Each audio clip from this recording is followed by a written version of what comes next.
पता है, ठीक इसी पल हम सबके शरीर के अंदर एक बहुत ही कमाल का सफर चल रहा है। ये वो कहानी है जो दिन में कई बार हर निवाले के साथ शुरू होती है। तो चलिए, आज भोजन के इसी छुपे हुए महाकाव्य जैसे सफर को समझते हैं। कभी सोचा है कि पहले निवाले के बाद खाने का आखिर होता क्या है? ये सवाल सुनने में तो बड़ा सीधा साधा लगता है ना? पर इसका जवाब, अरे वो तो एक पूरी एडवेंचर स्टोरी है जो रोमांच और बदलाव से भरी हुई है। चलिए, इस सफर के हर मोड़ को एक एक करके देखते हैं। तो इस पूरे सफर के कह सकते हैं 5 मेन स्टॉप हैं, 5 पड़ाव। पहला, अंतर्ग्रहण, यानी खाने को अंदर लेना। दूसरा, पाचन, जहां उसे छोटे छोटे टुकड़ों में तोड़ा जाता है। तीसरा, अवशोषण, जब काम की चीजें सोख ली जाती हैं। चौथा, स्वांगीकरण, मतलब उन चीजों का इस्तेमाल। और पांचवा, बहिर्गमन, यानी बचे हुए को बाहर निकालना। तो चलिए, सफर के पहले पड़ाव से शुरू करते हैं। तो कहानी का पहला सीन कहां से शुरू होगा? जाहिर है, मुंह से। ये वो एंट्री गेट है जहां से खाना हमारे सिस्टम में दाखिल होता है और उसका रूप बदलना शुरू हो जाता है। यहाँ ना एक बहुत ही मजेदार चीज होती है। मतलब पाचन का काम एक साथ दो दो तरीकों से शुरू हो जाता है। एक तरफ हमारे दांत खाने को चबाकर फिजिकली तोड़ते हैं, जिसे कहते हैं मैकेनिकल डाइजेशन। और ठीक उसी वक्त हमारी लार में मौजूद एमाइलेज नाम का एंजाइम स्टार्च पे केमिकल अटैक शुरू कर देता है। मतलब एक ही जगह पर डबल एक्शन। अब ये खाना लार में मिलकर एक नरम से गोले जैसा बन जाता है। इसे कहते हैं बोलस। और जैसे ही हम इसे निगलते हैं, एपिग्लॉटिस नाम का एक छोटा सा फ्लैप फुर्ती से हमारी सांस की नली को ढक लेता है। सोचिए, एक स्मार्ट ट्रैफिक पुलिस वाले की तरह, जो पक्का करता है कि खाना कभी गलत गली में ना मुड़ जाए। तो ये बोलस नीचे पेट तक जाता कैसे है? सिर्फ ग्रेविटी के भरोसे? नहीं, यहां काम आती है एक कमाल की प्रक्रिया जिसे कहते हैं पेरिस्टालसिस।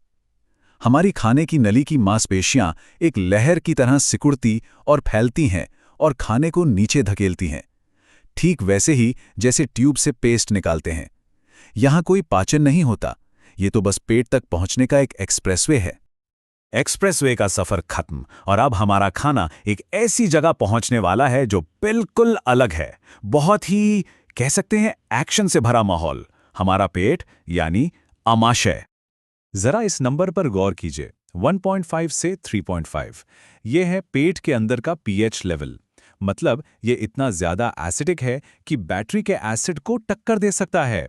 और यही शक्तिशाली एसिड खाने के साथ आए ज्यादातर खतरनाक बैक्टीरिया का काम तमाम कर देता है। ये शरीर का अपना पर्सनल सैनिटाइजर है। तो ये एसिडिक माहौल बनाता कौन है? ये बनता है गैस्ट्रिक जूस से, मतलब जठर रस से। इसमें होता है हाइड्रोक्लोरिक एसिड, फिर प्रोटीन पचाने वाला एक एंजाइम पेप्सिन, और हाँ, एक बहुत ही जरूरी चीज, म्यूकस, यानी श्लेष्मा। ये म्यूकस एक शील्ड की तरह है जो पेट को अपने ही तेजाब से बचाकर रखता है। क्या गजब की इंजीनियरिंग है ना? पेट में लगभग 3 से 4 घंटे तक जबरदस्त पिसाई और मिक्सिंग के बाद खाना अब अपनी असली शक्ल खो चुका होता है। वो एक गाढ़े एसिडिक पेस्ट में बदल जाता है, जिसे कहते हैं काइम। और अब ये काइम सफर के सबसे जरूरी हिस्से के लिए पूरी तरह तैयार है। और अब हम पहुंचते हैं इस सफर के सबसे लंबे और सबसे जरूरी पड़ाव पर, छोटी आंत। असली मेन इवेंट तो यहीं होना है, जहां पाचन का काम पूरा होगा और सारे पोषक तत्व सोखे जाएंगे। क्या कोई सोच सकता है कि छोटी आंत की लंबाई करीब 6 से 7 मीटर तक होती है? मतलब एक 2 मंजिला इमारत जितनी लंबी। और कमाल यह है कि इतनी लंबी ट्यूब हमारे पेट में कितने करीने से फिट हो जाती है। यही लंबाई पोषक तत्वों को सोखने के लिए भरपूर टाइम और जगह देती है। यहीं पर खाने के सारे बड़े बड़े हिस्से अपने सबसे छोटे, सबसे काम के रूप में टूटते हैं। जैसे कार्बोहाइड्रेट्स टूटकर ग्लूकोज बनते हैं, प्रोटीन्स टूटकर अमीनो एसिड्स, और फैट्स वो टूटते हैं फैटी एसिड्स और ग्लिसरॉल में। असल में यही वो फ्यूल है जिसे हमारा शरीर इस्तेमाल कर सकता है। तो सवाल ये है कि छोटी आंत ये काम इतनी अच्छी तरह से कैसे कर पाती है?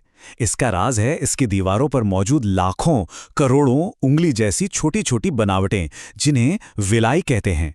ये विलाई सतह का एरिया इतना ज्यादा बढ़ा देती हैं कि पूछो मत, जैसे किसी छोटी सी जगह में एक बहुत बड़ा तौलिया मोड़ कर रख दिया हो, ताकि ज्यादा से ज्यादा पोषक तत्व सोखी जा सकें।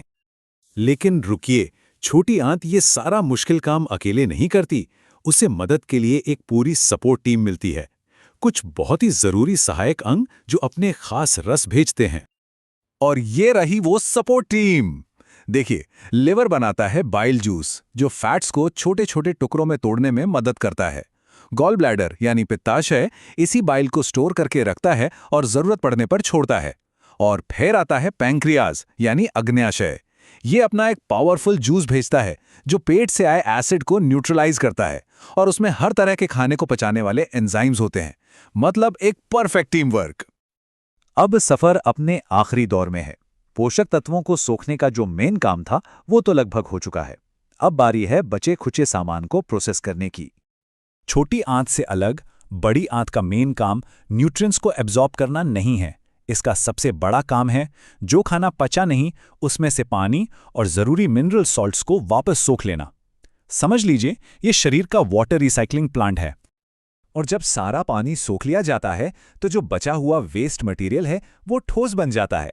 फिर इसे शरीर से गुदा के रास्ते बाहर निकाल दिया जाता है और बस खाने का ये शानदार सफर यहीं खत्म हो जाता है। सोचिए, ये पूरी की पूरी फैक्ट्री हमारे अंदर 24 घंटे 7 दिन बिना रुके काम कर रही है। ये हमें सोचने पर मजबूर करता है ना कि अभी इसी पल हमारे शरीर के अंदर और कौन कौन से ऐसे कमाल के सिस्टम चुपचाप अपना काम कर रहे हैं ताकि हम चलते फिरते रहें।